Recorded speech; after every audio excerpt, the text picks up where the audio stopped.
Dusan Vlahovic not scoring any goals, struggling. He's cancelled his Instagram account because he's probably fed up of going on ESPN FC's stories and seeing Jules saying, Dusan, man, come on, what the hell are you doing? I know it's frustrating to watch. It is, isn't it? One goal, I think, in over 2 months now, and that was a penalty. But you know why? I remember League. that game against... Do you remember it? Nantes, yeah, where he missed... No. The Sampdoria game, maybe, where he missed all those chances and he missed the penalty, that he hit the post on the penalty. And you could see the frustration. And I think the service has been poor to him through the whole season. And we've said that before, that with the board, they've never been great this season. So it must be frustrating for him. But yeah, it's a terrible record. Yeah, and the thing is that he's not even beautiful to watch. That's the thing. That there are some strikers. He used to be. That's not used true. to be such an exciting finisher. Yeah, finisher. But then his ball control and his touch and his link-up game is okay. I think his confidence is completely shot. Alvaro. Do you not remember his debut goal in the Champions League against Villarreal? That was outstanding. I do, but I think I don't. What did it look like, James? It was Sampdoria, by the way. Thank you, Julien Lawrence. Okay, back to you, James. That goal, go and search it out because Jules was talking about the lack of service. I mean, this is just like a hoof. It's hoofed up to him, and he brings it down, turns and scores. And it goes to show what can be done with little and rubbish service. But still, you're asking a hell of a lot of a player, and I think that's why a lot of people were excited by him because they thought, okay, well, he doesn't need that much service to be this good. No, but he clearly does. I don't question his autonomy. I mean, he can do things on his own a lot. But what I question is that the fact that maybe technically he's not the kind of Bergkamp type striker that if he doesn't score, you still don't criticize him.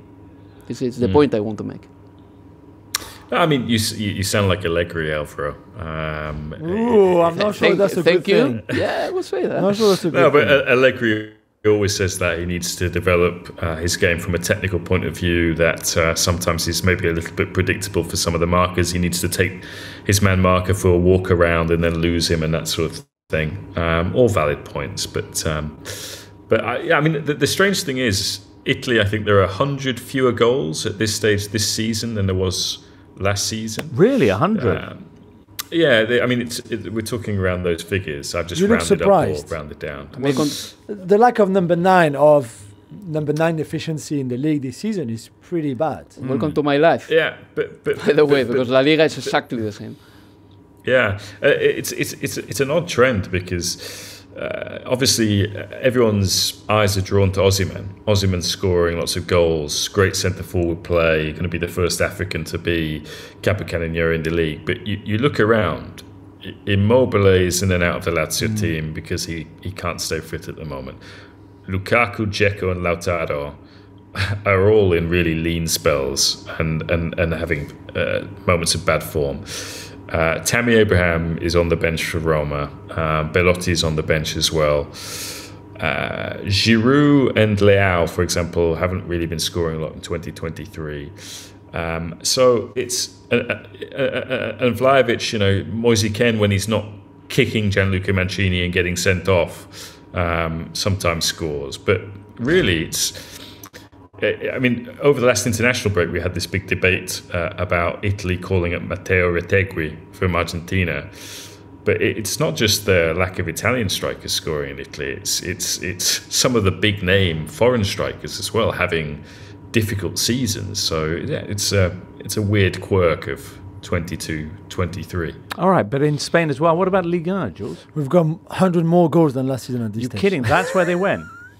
That's where they went. Seriously. It's okay. It's a heist. Best league in the world, the League of Talents is what we do. That's amazing. England is the Premier League is the only league where you don't have that problem. Yeah. You have it been in Germany as well now that Lewandowski and Haaland have left. Right.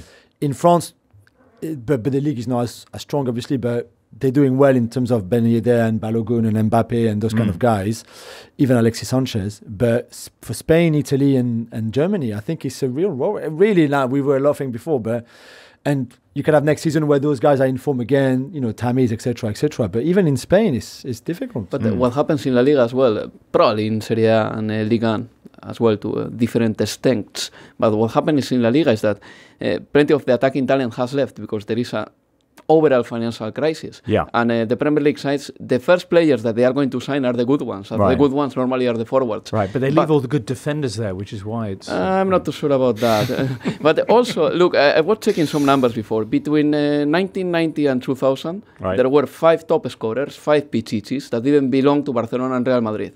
Between 2000 and 2010, there were another 5 Pichichis that didn't belong to Barcelona and Real Madrid. Since 2010 onwards, all the Pichichis belong to Barcelona and Real Madrid. Normally because Cristiano Ronaldo, Benzema, Messi are there. Okay, but how many players in La Liga, apart from the strikers of Real Madrid and Barcelona, have scored 25 goals or more?